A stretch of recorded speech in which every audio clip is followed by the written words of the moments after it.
എല്ലാവർക്കും നമസ്കാരം. എൻ്റെ പേര് ദേവരാജ് കൊടകര. ഞാനൊരു മലയാളി തന്നെയാണ് കേട്ടോ. ഇപ്പം നിങ്ങൾ വിചാരിക്കും ഞാനെന്ത് ഈ മലയാളിയാണെന്ന് പറയാൻ കാരണം. അതിന് കാരണം ഒന്നുമല്ല.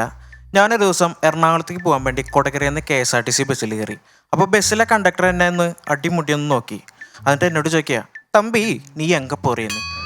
അപ്പം ഞാൻ വിചാരിച്ചു ഞാൻ ഈ മാസ്ക് വെച്ചോട്ട് പുള്ളിക്ക് എന്നെ മനസ്സിലാവാത്തതുകൊണ്ടാണ് എൻ്റെ അടുത്ത് തമിഴ് പറയണമെന്ന് വിചാരിച്ചിട്ട് ഞാൻ മാസ്ക് മാറ്റി ഇങ്ങനെ ഒരു ചിരി തിരിച്ചു. അപ്പോൾ പുള്ളി എന്നോട് പറയാം, സോറി പയ്യ തൂക്കി ഇത്ര ചായകാന്ന്. പുള്ളിക്കാരനെ കുറ്റം പറഞ്ഞിട്ട് കാര്യമില്ല. ഇന്ന് കേരളത്തിൻ്റെ ഏത് മുക്കിലും മൂലയിലും വരെ ബംഗാളികളാണ്. എൻ്റെ ഒരു അഭിപ്രായത്തിൽ ഇനി അവർ കേരള നിയമസഭയിലും കൂടി എത്താനുള്ളൂ. നമ്മുടെ ഈ പെരുമ്പാവൂരുള്ള ബംഗാളികളുണ്ടല്ലോ, അവർ ഇവിടുത്തെ വോട്ടേഴ്സ് ലിസ്റ്റില്ലാത്തത് നമ്മുടെ ഭാഗ്യമാണ്. ഇല്ലയെന്നുണ്ടെങ്കിൽ അവർ അവിടെ എത്തിയേനെ. അത് മിക്കവാറും 2026 നടക്കാനുള്ള എല്ലാ സാധ്യതയുണ്ട്. കാരണം അതിന് മാത്രം അന്യസംസ്ഥാന തൊഴിലാളികൾ നമ്മുടെ കേരളത്തിലുണ്ട്. അതിഥി തൊഴിലാളികൾ നമ്മുടെ കേരളത്തിലുണ്ട്. അപ്പോൾ ഈ അതിഥി തൊഴിലാളികൾ എന്ന് പറയുന്നത് കൊറോണ പോലെയാണ്. അവർക്കൊരു സ്ഥലം ഇഷ്ടപ്പെട്ട് കഴിഞ്ഞാൽ തിരിച്ചു പോകാൻ ഒരു താല്പര്യം ഉണ്ടാവില്ല. അതുമാത്രമല്ല, ഈ കൊറോണ വന്നതുപോലെ തന്നെ തരംഗങ്ങളായിട്ടാണ് അതിഥി തൊഴിലാളികൾ നമ്മുടെ കേരളത്തിലേക്ക് വന്നത്. അതിൽ 1ാം തരംഗത്തിൽ വന്നത് തമിഴന്മാരാ, 2ാം തരംഗത്തിൽ വന്നത് ബംഗാളികൾ. ഈ കൊറോണയുടെ 3ാം തരംഗം കേരളത്തിൽ എത്തുന്നതിന് മുന്നേ വടക്കേ ഇന്ത്യക്കാരും മൊത്തം കേരളത്തിലെത്തിയപ്പോൾ അതിഥി തൊഴിലാളികൾ 3ാം തരംഗവും കേരളത്തിലെത്തി. പക്ഷേ ഈ 3ാം തരംഗത്തിൽ വന്ന ഈ തൊഴിലാളി കാര്യം ഭയങ്കര കഷ്ടമാണ്. കാരണം ഇവർ പാടുപെട്ട് കാശ്മീരിൽ നിന്ന് വന്നാലും രാജസ്ഥാനിൽ നിന്ന് വന്നാലും ഒറീസയിൽ നിന്ന് വന്നാലും ആസാമിൽ നിന്ന് വന്നാലും നമ്മളെ മലയാളികളെ അവർ വിളിക്കുന്നത് ബംഗാളിൽ നിന്നാണ്. എന്തുകൊണ്ടാണ് ബംഗാളിൽ നിന്ന് വിളിക്കുന്നത് ഇതുവരെ നാസയ്ക്ക് വരെ കണ്ടുപിടിക്കാൻ പറ്റിയിട്ടില്ല. പിന്നെ നമ്മുടെ നാട്ടിലെ ഒട്ടുമിക്ക എല്ലാ പണിക്കും നമ്മൾ ഈ ബംഗാളികൾ കണ്ടിട്ടുണ്ട്. പക്ഷേ ഈ സെക്യൂരിറ്റി പണിക്ക് മാത്രം നമ്മൾ ഈ ബംഗാളികളെ അധികം കണ്ടിട്ടില്ല. അപ്പോൾ അത് എന്തുകൊണ്ടാണെന്ന് അറിയാൻ വേണ്ടി ഞാൻ ബംഗാളികളെ സപ്ലൈ ചെയ്യുന്ന ഒരു ഏജൻറ്റിനോട് ചോദിച്ചാൽ പുള്ളി പറയാം, ഈ ബംഗാളികൾക്ക് റിയാലിറ്റി ഷോകളിലെ ജഡ്ജസിൻ്റെ പോലെ വെറുതെ ഇരുന്ന് പൈസ മേടിക്കാൻ ഒരു താല്പര്യമില്ലെന്ന്. അപ്പം ഞാൻ അത് നമ്മക്കിട്ടാണല്ലോ മച്ചമ്പി, മനഃപൂർവ്വമല്ല.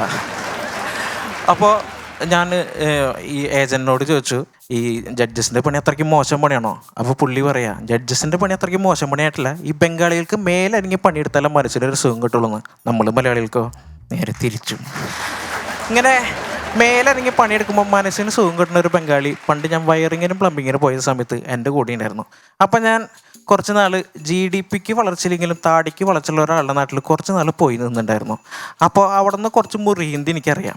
അപ്പോൾ ആ മുറി ഹിന്ദിയും വെച്ച് ഈ ബംഗാളിയെടുത്ത് ഷൈൻ ചെയ്യാമെന്ന് വിചാരിച്ച് ഞാൻ അവൻ്റെ അടുത്ത് തുമ്മാരാ നാം ക്യാ ഹേ, മേരാ നാം ദേവരാജ് ഹേ, തും കഹാം സെ ആയാ ഹേ, ഹൈ ഹോ എന്ന് പറഞ്ഞപ്പോൾ അവൻ എന്നോട് പറയാം, മലയാളം പറഞ്ഞാൽ മതി സേട്ടാ, എനിക്ക് മലയാളം നന്നായിട്ട് അറിയാമെന്ന്.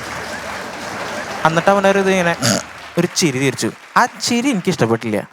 അവനത് നമ്മളൊന്ന് ആക്കിയതെന്ന് മനസ്സിലായപ്പോൾ ഞാൻ അവനോട്, ശ്രദ്ധകാകളി വൃത്തത്തിൽ 2ാം ഭാഗത്തിൽ എന്തുമായി 2 അക്ഷരം കുറഞ്ഞിട്ടുണ്ടെങ്കിൽ അതെന്തായിരുന്നു ചോദിച്ചു. അപ്പോൾ അവൻ എന്നോട് പറയാം, ഹിന്ദി മതി സേട്ടാന്ന്. അങ്ങനെ ഒരു ദിവസം ഞാൻ പണി സൈറ്റിൽ ചെന്നപ്പോൾ ലേറ്റായി. അപ്പോൾ ആശാൻ്റെ നിന്ന് തെറിയേക്കെന്ന് വിചാരിച്ച് ഞാൻ പണി സൈറ്റിൽ ചെന്നപ്പോൾ കണ്ട കാഴ്ച, ബംഗാളി ഭയങ്കര വിഷമത്തിലും ആശാൻ ഭയങ്കര സന്തോഷത്തിലിരിക്കണേ. അപ്പം ഞാൻ ആശാനോട് ചോദിച്ചു, ആശാനെ ബംഗാളി ഭയങ്കര വിഷമത്തിലും ആശാൻ ഭയങ്കര സന്തോഷത്തിലാണല്ലോ, എന്തൊരു സംഭവം? അപ്പോൾ ആശാൻ ഭയങ്കര സന്തോഷത്തിൽ പറയാ, ഇന്ന് പണിയില്ലാന്ന്. അപ്പം നിങ്ങൾ വിചാരിക്കും ഈ പണിയില്ല എന്ന് പറയുമ്പോൾ ഇത് എത്ര സന്തോഷം എന്ന്. വേറെ ഒന്നല്ല, തിങ്കളാഴ്ച ദിവസം പണി സൈറ്റിൽ നിന്നിട്ട് പണിയില്ല എന്ന് പറയുമ്പോൾ മലയാളിക്ക് ഉണ്ടാവുന്ന സന്തോഷം ഉണ്ടല്ലോ, അത് ഈ ബംഗാളിക്ക് പറഞ്ഞാൽ മനസ്സിലാവില്ല. കാരണം ബംഗാളികൾ ഭയങ്കര സാധുക്കളാണ്. ഈ ബംഗാളികൾ ഭയങ്കര സാധുക്കളാണെങ്കിലും ഭയങ്കര അപകടകാരികളാണ് കേട്ടോ. കാരണം പരിപ്പ്, കടല, ഗ്രീൻ പീസ്, ഉരുളക്കിഴങ്ങ് തുടങ്ങിയ സ്ഫോടക വസ്തുക്കളാണ് അവർ കഴിക്കുന്നത്. ഇത് എപ്പോഴും പൊട്ടിത്തെറിക്കണമെന്ന് പറയാൻ പറ്റില്ല. അപ്പോൾ ഒരു ദിവസം ഞാനും ഈ ബംഗാളിയും കൂടി പണി സൈറ്റിലേക്ക്, നമ്മുടെ പട്ടണ പ്രവേശത്തിലെ ശ്രീനിവാസൻ ചേട്ടനും തെലുങ്കൻ ചേട്ടനും പോണ പോലെ സൈക്കിളും വരുന്ന ഇങ്ങനെ പോവാം പണി സൈറ്റിലേക്ക്. അപ്പം എൻ്റെ സൈക്കിളിൻ്റെ ബാക്കിലിരിക്കുന്നത് ഒരു മനുഷ്യ ബോംബാണെന്ന് അറിയാണ്ട് നമ്മുടെ സൈക്കിൾ ഒരു ഗട്ടറിലേക്ക് ചാടി. സൈക്കിൾ ഗട്ടറിൽ ചാടി വഴിക്കും നമ്മുടെ ബംഗാളി ഹിരോഷിമയിലാണ് ബോംബിട്ട പോലത്തെ ഒരു സാധനം പടച്ചിട്ടോ. തട്ടത്തിമ്പറയത്തിൽ ന്യൂമ്പോളി പറയണ പോലെ പിന്നെ ചുറ്റുള്ളൊന്നും എനിക്ക് കാണാൻ പറ്റില്ല. എൻ്റെ ബോധം പോയി. ബോധം വന്ന അപ്പം തന്നെ ഞാൻ സൈക്കിളെടുത്ത് ധൂമ് സിനിമയിൽ നമ്മുടെ ജോൺ അബ്രഹാം പടയ്ക്കണ പോലെ ഒരൊറ്റ പട പഠിച്ചു. ഡെയിലി 15 മിനിറ്റ് കൊണ്ട് പണി സൈറ്റിൽ എത്തിയിരുന്നു. ഞാൻ അന്നെത്തി 5 മിനിറ്റ് കൊണ്ടാണ്.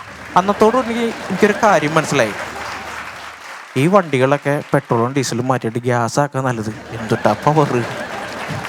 അതോടുകൂടി അവനെ ഞാനായിട്ടുള്ള ബന്ധം അവസാനിപ്പിച്ചു. അങ്ങനെ ഞാൻ കലാരംഗത്തേക്ക് ഇങ്ങനെ സജീവമായി മെംക്കറും പരിപാടിയൊക്കെ പോകുന്ന സമയത്താണ് ഈ ലോക്ക്ഡൗൺ വന്നത്. ഈ ലോക്ക്ഡൗൺ വന്നതോടുകൂടി എനിക്കൊരു പണിയില്ല. ഞാൻ ഡെയിലി വീടിൻ്റെ ഫ്രണ്ടിൽ നിന്നിരിക്കുമ്പോൾ ഈ ബംഗാളി ഈ വയറിങ്ങും പ്ലംബിങ്ങും നിർത്തിയിട്ട് തേപ്പ് പണിക്ക് പോവാൻ എന്നെ തേച്ചിട്ട്.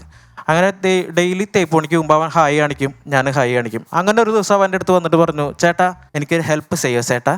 ഞാൻ പറഞ്ഞു, പൈസ ആണെങ്കിൽ എൻ്റെ കയ്യിൽ ഇല്ല ചേട്ടാ. അപ്പോൾ ബംഗാളി പറയാ, ഏതെങ്കിലും ബംഗാളി മലയാളിയോട് പൈസ ചോദിക്കണ കേട്ടിട്ടുണ്ടോ സേട്ടാന്ന്? നമ്മൾ കേട്ടിട്ടില്ല, സത്യമാണ്, ഒരു ബംഗാളിയും ഇങ്ങനെ ചോദിക്കാറില്ല. അപ്പോൾ ഞാൻ ചോദിച്ചു പിന്നെന്ത് ഹെൽപ്പ് വേണ്ടേ?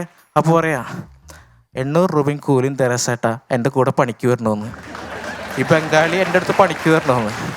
അപ്പം ഞാൻ പറഞ്ഞു, നീ ഇതിപ്പോൾ പറഞ്ഞു ഇനി മേലാക്കം പറഞ്ഞാൽ നിൻ്റെ തൊള്ളടിച്ച് തീരുവരുത്തെന്ന് പറഞ്ഞു. അപ്പോൾ അവൻ സോറി സേട്ടാ, ഇനി ഞാൻ പറയില്ല. എന്നിട്ട് അവൻ പറയാ, ചേട്ടൻ എന്തായാലും പണിക്ക് പോകില്ല, അന്ന് എൻ്റെ ഒരു യൂട്യൂബ് ചാനൽ സബ്സ്ക്രൈബ് ചെയ്യുമെന്ന്. അപ്പോൾ വന്നപ്പോൾ കലാകാരന്മാർക്കിടയിലും ബംഗാളികളായി.